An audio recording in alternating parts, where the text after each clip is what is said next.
আমরা তো দেখে দেশের বাইরে আমাদের জিজ্ঞাসা করে নাই কিছু।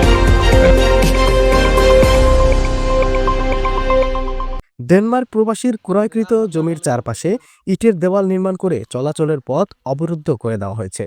ফলে চরম বিপাকে পড়েছেন ওই প্রবাসী। পাশাপাশি পৌরসভার অর্থায়নে নির্মিত ড্রেন আটকে দেওয়ায় বর্ষা মৌসুমে ওই এলাকায় প্রায় 5,000 পরিবার পানিবন্ধে হয়ে পড়েছেন। ঘটনাটি বরিশালের গৌরনদী পৌর এলাকার টর্কি বন্দর সংলগ্ন সুন্দরদী মহল্লায়। অনেকদিন আগে থেকেই জায়গাটা খোলামেলা ছিল।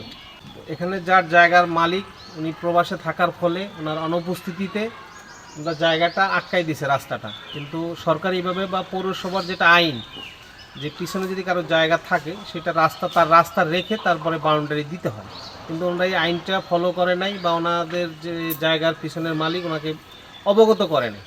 এটা নিয়ম হইল তাকে অবগত করা, তাকে জানানো এবং তার জন্য রাস্তা রাখা। ওনারা সেইটা করে নাই। ওনাদের ক্ষমতার বলে ওনারা মানে জায়গার যে মালিক উনি বিদেশে থাকার ফলে ওনাদের না জানিয়ে ওনারা রাস্তাটা বন্ধ করে দেয়। আইন অনুযায়ী চাই ওই রাস্তাটা বের করে ওনারাই দেখে। এখানে একটা রাস্তা ছিল, মালিক যে জমির পূর্ববর্তী যারা মালিক ছিল ওনারাই জমিটার জন্য একটা রাস্তা বের করার জন্য এখানে কিছু জমি রাখছিল যাতে এই প্লটের মালিক বের হতে পারে। এবং এই যে এখানে একটা সরকারি ড্রেন আছে পৌরসভা থেকে করা, এই ড্রেনটা ওই রাস্তার পাশ দিয়ে বের হবে, হ্যাঁ, সেটা আমরা বন্ধ করে দিছি। ওই মহল্লার বাসিন্দা ও ডেনমার্ক প্রবাসী মোহাম্মদ মনিরুজ্জামান স্বপন অভিযোগ করেন, দীর্ঘদিন পূর্বে সুন্দরদী মৌজায় 13 শতক জমি ক্রয় করে সেখানে বৃক্ষরোপণের পর তিনি সপরিবারে ডেনমার্ক চলে যান। পরবর্তীতে বিগত আওয়ামী লীগ সরকারের সময় স্থানীয় এক নেতার ক্ষমতার দাপট দেখিয়ে স্থানীয় আবু খান ও লিটু সর্দার তাকে না জানিয়ে জমির দুই পাশে দেওয়াল নির্মাণ করে চলাচলের পথ বন্ধ করে দিয়েছেন। দীর্ঘদিন পর অতি সম্প্রতি তিনি দেশে ফিরে চলাচলের পথ খুলে দেওয়ার জন্য একাধিকবার তাদেরকে বলা হলেও তারা কোনো কর্ণপাত করছেন না। তাই দেওয়াল অপসারণ করে চলাচলের পথ খুলে দেওয়ার জন্য তিনি স্থানীয় প্রশাসনের হস্তক্ষেপ কামনা করেছেন। আমরা তো ছিলাম না, আমাদের ভিতরে হলো 13 শতাংশ জায়গা।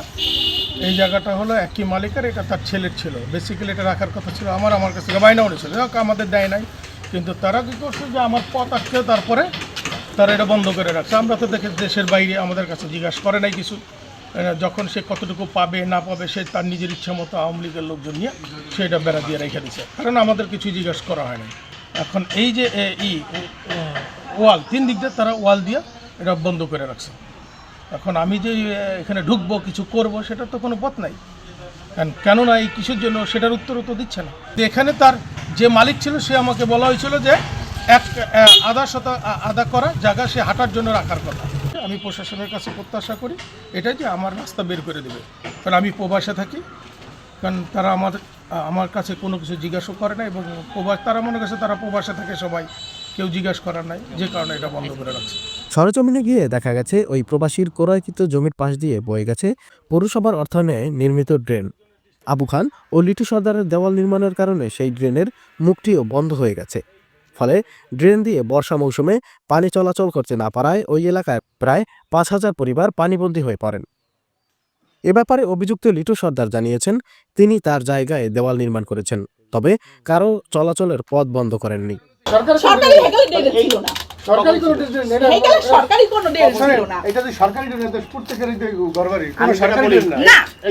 অপর অভিযুক্ত আবু খানের ব্যবহৃত মোবাইল ফোনে একাধিকবার যোগাযোগ করা হলেও তার নাম্বার বন্ধ থাকায় কোনো বক্তব্য নেওয়া যায়নি। গৌরনদী উপজেলা নির্বাহী অফিসার ও পৌর প্রশাসক মোহাম্মদ আবু আবদুল্লাহ খান জানিয়েছেন, এ বিষয়ে লিখিত অভিযোগ পেলে তদন্ত করে ব্যবস্থা গ্রহণ করা হবে।